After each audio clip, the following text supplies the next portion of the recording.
Hello everyone, you may notice the change in scenery.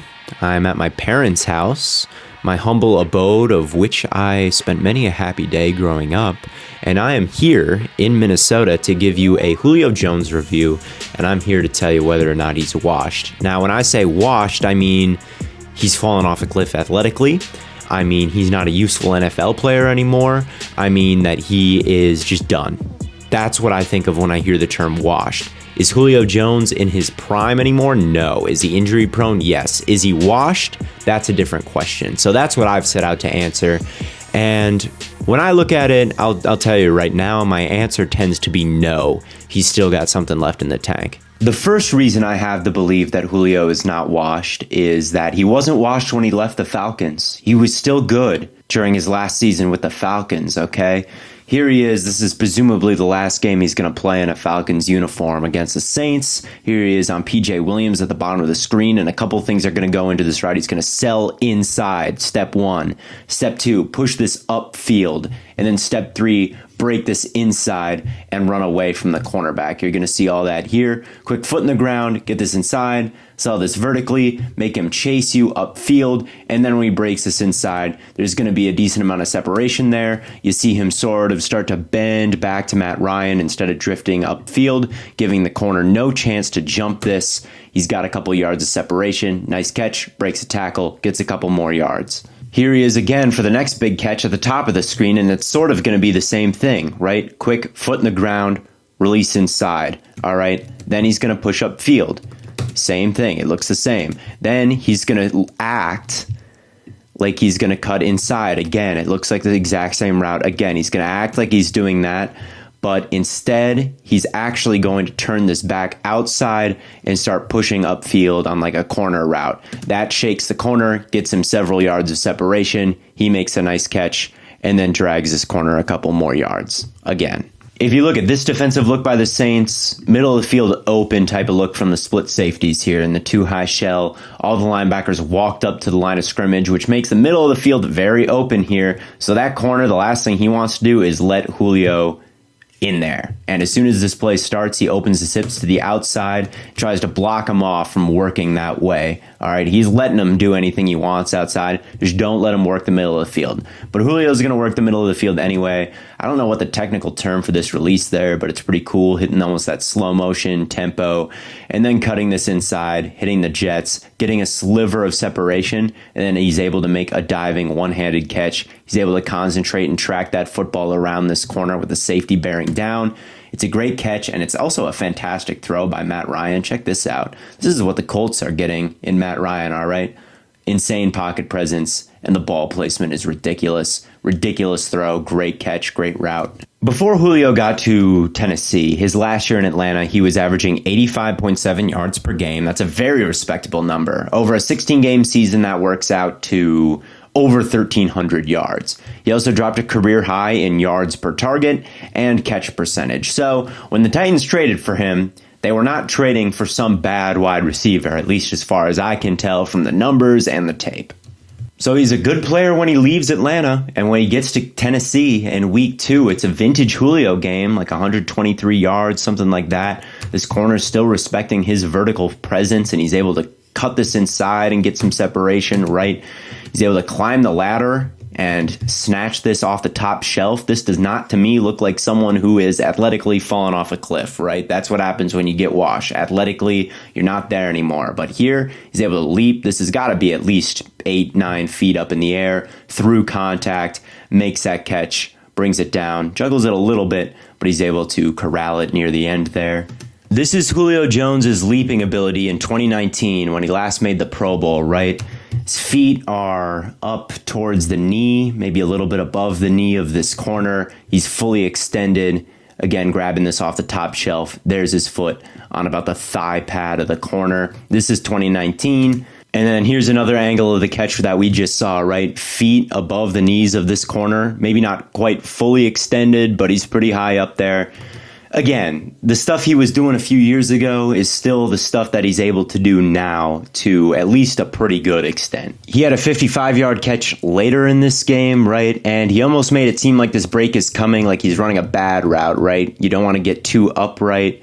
in the route because that lets the corner know that a break is coming. He starts to kind of sell it right. He's super upright. He's starting to lean like he's going outside, but then he hits the jets and just bursts upfield, puts some distance between him and the corner. Tannehill has a great throw, and he's able to make that catch 55 yards down the field. I think he had another great catch later in this game. It wasn't called a catch. The ref said it was incomplete, but this is my video, and we're going by my book. And to me, this is, again, off the top shelf, a little bit behind him. He's got to spin around, contort his body, gets that first foot down, and then I think he gets the toes of his second foot down in bounds here. They called it a touchdown on the field, and then they said this was conclusive enough to overturn that he didn't get that toe down, and his heel came down out of bounds, which I agree with, but I think he got that toe down first. Anyway, refs hate Julio. It's God's will that he doesn't score touchdowns, only gets yards. But again, at any rate, this is impressive body control, impressive leaping ability, and just an impressive athletic catch that you don't see a lot of wide receivers in their prime making. Now, that was the peak of Julio Jones's career with the Titans because he missed most of the rest of the season with various hamstring injuries and could never quite get on the same page with Ryan Tannehill and didn't have any more big games, and overall was an incredible disappointment with his only touchdown coming in the very last game of the regular season versus Houston. And I guess looking at this, I could get saying Julio's hamstring is not getting any better. He's getting older. And I wouldn't take that he's washed because he's going to be hurt. That I can understand. However, when he was out there, I still think he looked like a pretty impactful wide receiver. Another example of this, the last week of the regular season against the Texans. He had a decent game, 58 yards and a touchdown, but I think he could have had about 100 more. This is the first example. He's right here in the slot, and you could say this is kind of a questionable route because he just kind of runs into this corner and pushes off of him, but there's separation there. Tannehill throws it, but 54 makes a nice play and is able to bat this up in the air and make this incomplete, but that should have been yards for Julio Jones. This is a couple plays later. Looks like the Texans are in cover 3 here, right? This guy bails, corner bails. All these linebackers bite hard on the play action, and that really opens up the middle of the field, and Julio's going to occupy that space, and I really think that this should be a completion, right? Tannehill's looking right at him. Make that throw right now. Yes, these linebackers are roboting back, but this is pretty open in the NFL. Aim high, keep it out of range for them. Trust Julio to go make that catch. Ryan doesn't trust Julio to go make that catch. He pump fakes, decides he doesn't like it. Looks like he kind of points and maybe directs Julio where to go a little bit. Maybe the chemistry is off, but doesn't take that shot. That's Matt Ryan. Matt Ryan takes this shot to Julio Jones, and that's probably yards for Julio Jones. Tannehill doesn't. He takes the check down, and it's tackled after a 5-yard gain. The Titans break out some trickery here. The toss to Foreman. He throws it back to Tannehill. 2 backwards passes, and Tannehill looks deep to A.J. Brown, but A.J. Brown isn't there. Safety's getting depth. He's not fooled. Corner's bracketing him as well. A.J. Brown is not open. Julio is, though. He's one-on-one, working his way back towards Tannehill, towards the sideline. He's put some distance between him and the corner. But, once Tannehill looks at Brown, he doesn't look at Julio. He goes right back to the mess of offensive linemen and just kind of chucks it over there. And from this angle, the end zone angle, you'll see how open Julio really was, right? Pretending like he's blocking, going slow, breaks this outside, kind of hits the jets, puts some distance between him and the corner. This is not an unrealistic throw to expect from an NFL quarterback, right? But he doesn't even look at it. And he's just going to throw it away. These next 2 clips might kind of be reaches because they're not horrible decisions by Tannehill, but on this play they're going to start out in a 2-high shell, but this safety is going to come down. He's going to rotate to the middle. These 2 corners are going to bail. That's going to be cover 3, and everybody knows that one of the weaknesses in cover 3s is up the seams in between the safeties and the corner. That's exactly where Julio runs. Now, another weakness of a corner bailing would be just like a little hitch route, and that's what A.J. Brown is running. So wanting the A.J. Brown hitch on this play or curl is not necessarily a bad decision. It just kind of feels like maybe in this situation, the throwing lane is kind of closing there. He gets his hands batted, and you may want to maybe switch, check the backside, and hit maybe Julio running up the seam here. Seems like that throwing lane could be a little bit easier, but is not a bad idea by Tannehill. So I'm not going to say like, oh, Tannehill should have hit Julio here and not A.J. Brown. But it does go to say, like, with a different quarterback, maybe Julio would have been targeted here. On this play, once again, the corner is going to bail. Once again, it looks like cover 3, and he's running the comeback. And so is A.J. Brown. And it's going to be open. And maybe if the quarterback was a little bit different here or made a different decision, right? Tannehill is a right-handed quarterback. Most quarterbacks are right-handed quarterbacks. They open naturally to the right side of the field here.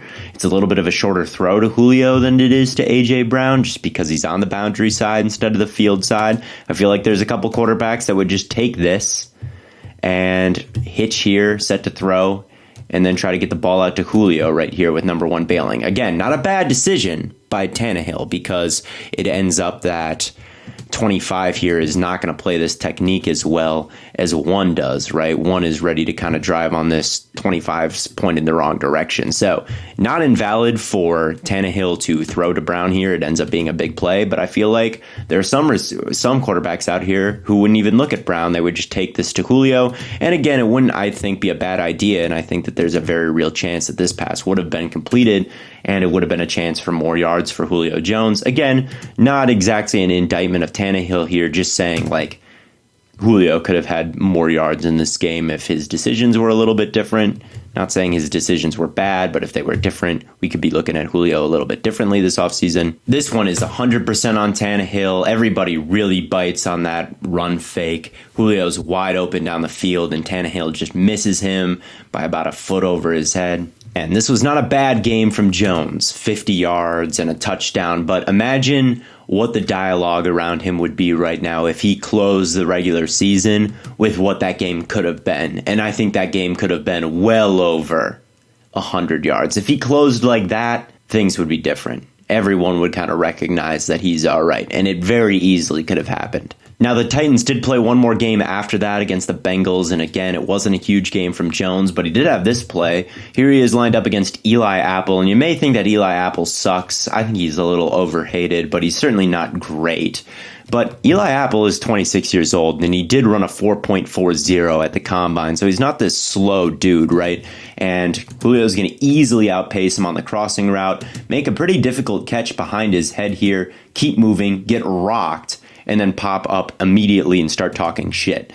And this is not the play that happens if your wide receiver is below the physical threshold of being an NFL caliber athlete, all right? They lay on the ground a little bit and get up like their body is made out of cardboard. That's what you would see a washed wide receiver do there, in my opinion, and Julio is not that. So yeah, that's my Julio review. I think that if he were to reunite with Matt Ryan in Indianapolis or Aaron Rodgers in Green Bay, I think that he could be the best wide receiver in those cores. Now, will he stay healthy for 17 games in a season? Probably not at this point.